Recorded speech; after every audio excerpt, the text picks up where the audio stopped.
Welcome to another episode of Last Week's Comics Today. I have a relatively short stack. I had a relatively short stack of comics that I then added some extra things to. So I will get to all of this. We're going to start this week with Monsters Are My Business, issue 2. I loved issue 1. It was pretty much the perfect first issue, action, comedy, great characters, and an interesting story. Did I already say story? Jesus, my memory. Great first issue. Issue 2, I kind of feel like it ends just as it's getting started. There is a chase and a fight here in the beginning. Once they arrive, I like these post-it notes. It's very entertaining. Also, this stuffed koala is awesome. Anyway, so there's a fight, there's a chase. They arrive at relative short-term, as it turns out, security, where some backstory is given, and then things escalate, and that's where it ends. And, I thought... I say this a lot. It will read much better as a trade. If you are at all curious, just wait for the trade. But it is an amazing first issue. Issue 2 just... I don't know. I think it's just the nature of the comic business and the monthly issue structure of things. It's still great. It's just not as good as issue 1. The art's still amazing. Writing's still great. Like I said, it will just read better as a trade once you have the entire thing in your hands and can just read it in one go. But it's still great. Still a fan. Love it. The Witcher, Corvo, Bianco. So, I've talked a bit about Witcher in past videos. I was a fan of the novels. I did not play the game. This is some sort of reference to the game. There's a location. I don't care. Geralt is effectively retired at this point. There are people that comment on it. And he is trying to make some wine, which I find hilarious. He's doing a bad job. Awesome. Meanwhile, there are other things going on, so he is still wielding a sword. This looks like Old Man Hawkeye to me. It weirds me out. I don't like seeing Geralt in sunglasses. It's very strange. Anyway, somebody shows up, and then some other people show up, and things escalate. It's a good start. I don't know where this is going, but I'm certainly along for the ride. The art's good. The characters seem like the characters, so it's well written. This is the same writer who is doing... Oh, I can't remember the name. I've already forgotten. The one Witcher series that I read 6 months ago. Whatever it was. If I remember, I'll stick up here. But I like this author writing Geralt, so this is excellent. I will sign up for the rest of the series. The Ballad of Two Wolves, that's what the Witcher thing was. Anyway, next up we have Transformers, and this, I'm going to say, seems like the first misstep in Transformers. It's the first, there's two weird things that happen here. And weird, there was a human being that walked into a matrix. That was mind-boggling bizarre. But this issue has two things that I don't enjoy. I didn't know. Didn't really. That's a lot of alternate covers, but I should see what he drew. Anyway, we check in with a lot of... Maybe there's 3, because I just remembered she pulls out a bazooka at one point. Anyway, so we've got this. And last issue, I believe I bet that it was Ultra Magnus. And let's say that I put $5 on this being Ultra Magnus. I would like to make a now $1 side bet that it's actually Nemesis Prime, because I think that would be hilarious. It'd be, the Shyamalan-style twist that nobody sees coming. I'm just going to make that side bet. I don't actually think that it's true, but it would be awesome if it was. Anyway. While the Autobots are just hanging out on a mountain shooting bazookas, the Decepticons, specifically Soundwave, is making some serious moves. And he, at the end of this, gets a phone call. I may or may not show that. But here we've got Wheeljack with treads still, and we've still got Teletran. There's that bazooka that I was talking about. Like, who... What the hell is happening? Why is she allowed heavy ordnance? Anyway, his legs just show up after this bazooka. Like, this is weird thing number... If this is weird thing number 1, this is definitely weird thing number 2. But number 3 shows up. Where is it? Here. Jetfire just shows up. I guess he showed up off panel between issues. Like, what the hell? That makes no sense to me. I don't like it. I know he showed up in Void Rivals issue 1 because I read that before I dropped, before Kirkman annoyed the shit out of me. So the fact that Jetfire just shows up off panel and is here and it's not good. But Decepticons. The Decepticon side of this story is going very well. Oh man. I kind of forgot about Astrotrade. Astrotrade shows up in he's very angry. Just, oh my god. This is a great scene. Anyway. Yeah, I think the Autobots are screwed. Like, it's awesome. There's another hilarious part, I'll show this too, where the Autobots pile into Jetfire, and there's not much room in it. Look at how cramped they are. This is great. That's hilarious to me. Anyway, the art's great. The writing does seem like there are some missteps. I don't know. For the first time in 8 issues, it's very strange. Mugshots issue 1, I was very pleasantly surprised. This is kind of an oversized issue. You can't really probably see that from that angle. But this is a high page count issue. This is crime related. There's something very strange happening here. I just want to show this. So we get one panel of rain. There's a comment about it raining outside. We get one panel of rain and then no rain. And then there's this comment about it pouring. It's pouring out and you're going to catch a cold even though there's no rain visible at any point on. It's strange. That, I'm going to say, is the one problem I had with this issue. And I can't quite make sense out of the colors. There's 2 colors. I'm sure if I thought about it, if I looked over it again, like this one has one page where it's orange, and I'm just not sure. It doesn't quite make sense. I'm sure there's a reason for it, but it did not immediately leap out at me. Anyway, what's happening is in this opening sequence, she gets abducted, and she is related to this guy on the cover who is in a different town. There's a backstory to that. So his sister calls her, this is the girl's mother,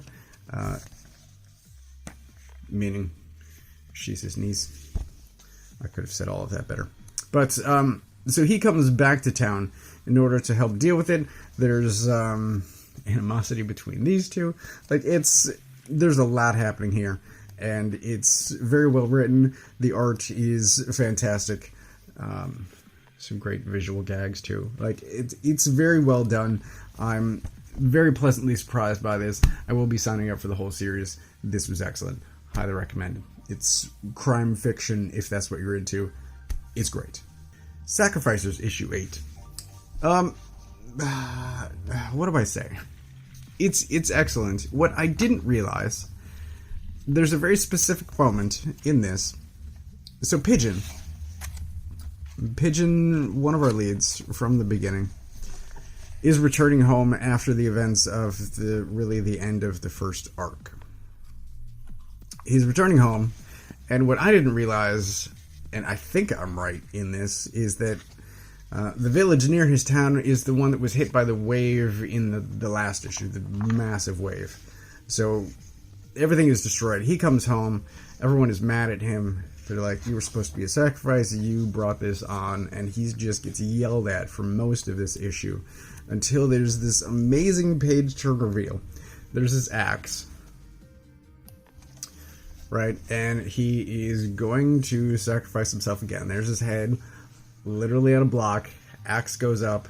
This is the page turn. Bang! And I'm like, oh shit. I didn't realize he's Kratos. And this just became God of War. Holy shit. Like, this, it's excellent. It's amazing. It's, really hits you in the gut with everything that he's going through and the reaction that all of the other characters have to him. The art is spectacular. It's, Fiumara. It's perfection. It's amazing. I will agree with Berg. There's a reason this is one of the best books currently on the stands. Eat No Grave, issue 1. I believe I saw Scotty Young and Jorge Corona, and I said, yes, I will sign up for the entire thing.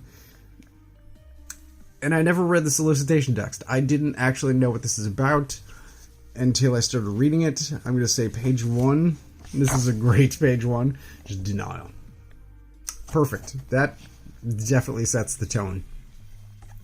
So it's a Western.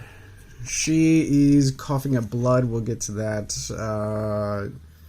Like page 4, I think. Yeah. She's coughing up blood. Page 4.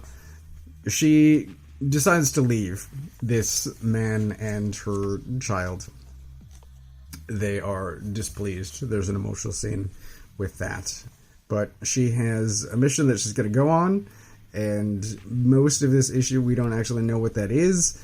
There's a bit of weirdness going on here. It is mildly reminiscent. There's just the slightest hint of like the Sixth Gun and a tiny bit of East of West when we get to this different scene.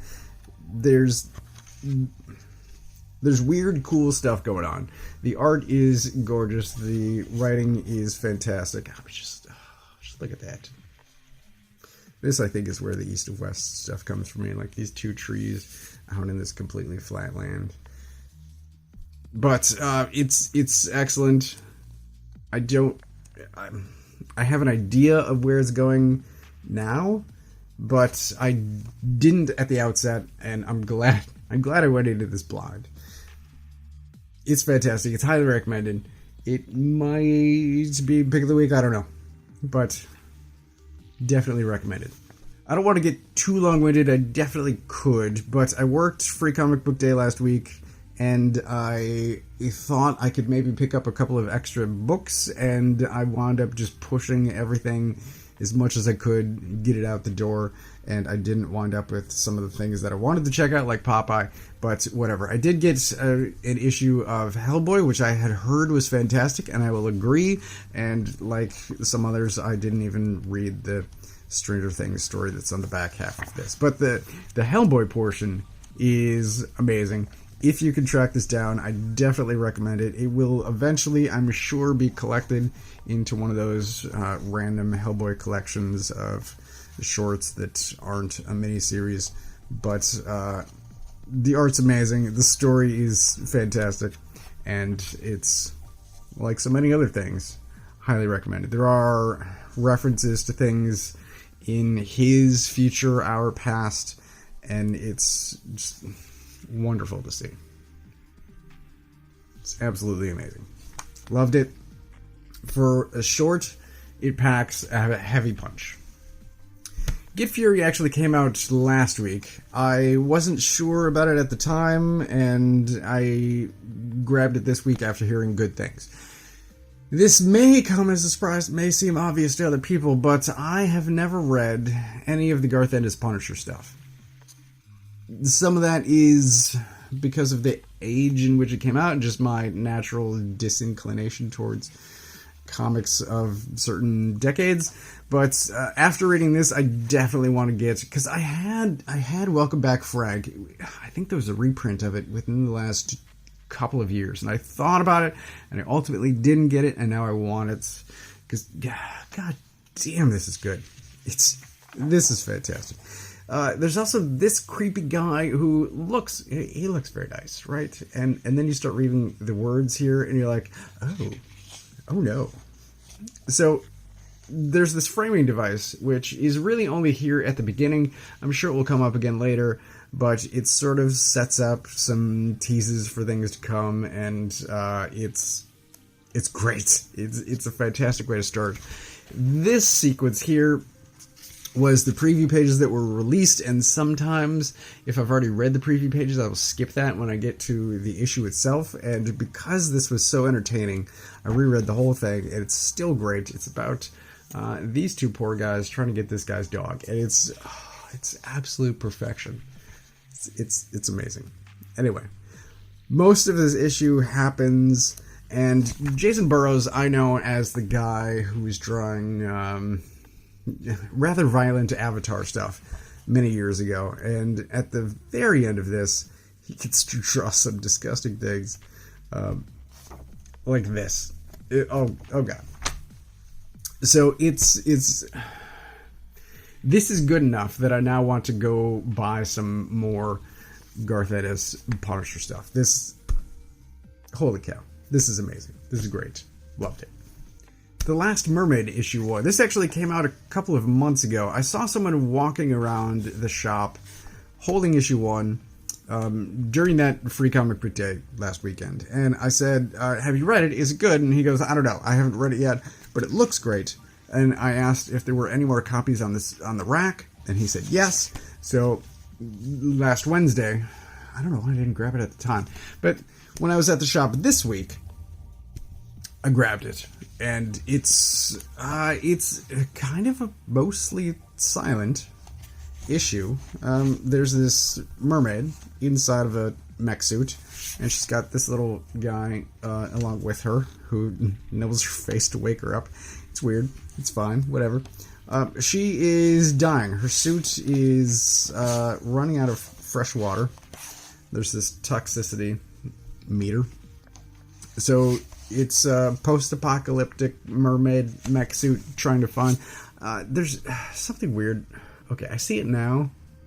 I see her now. But for a long time when I was looking at this, all I would see is a pirate. And this up here I would see as a captain's hat. So if you see these two dots as eyes, and then like this is a beard. Anyway, I got to that panel and I'm like, what am I looking at? Who is this? Anyway, she's in a mech suit. It's post-apocalyptic wasteland. She's looking for some fresh water, and things are not going well because, you know, this is the landscape. Just trying to find water.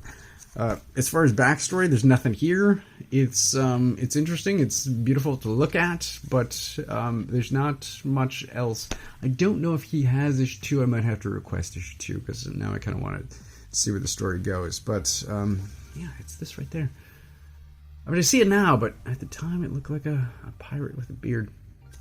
Anyway, it's interesting, is what I could say about it. Lastly, there is a collection of the first Transformers Energon Universe collection, and I grabbed this as well because it is, I loved it. It's a fantastic read. It's Transformers fighting Transformers with wrestling moves. It's very emotional. It's fantastic. It sort of sets up the status for what's going on with the G.I. Joe stuff. And it's Danny Warren Johnson, so it's amazing. I loved it. Recommend grabbing this if you haven't seen me recommend it 8 other times already. So that is everything that I got this week. Fury disqualified because it didn't come out this week. Ain't No Grave is amazing. I loved it. I think Pick of the Week, though, is going to Sacrificers, with an honorable mention going to Mugshots, just because it's a smaller publisher. I think it's not going to get the notice that some of this other stuff gets, and I want people to check this out. So Sacrifices is Pick of the Week, with an honorable mention going to Mugshots. But this is everything that I got this week. As always, I get all of my books from a local comic shop. If you don't know where yours is, you can use this URL to find the one closest to you. Thanks for watching.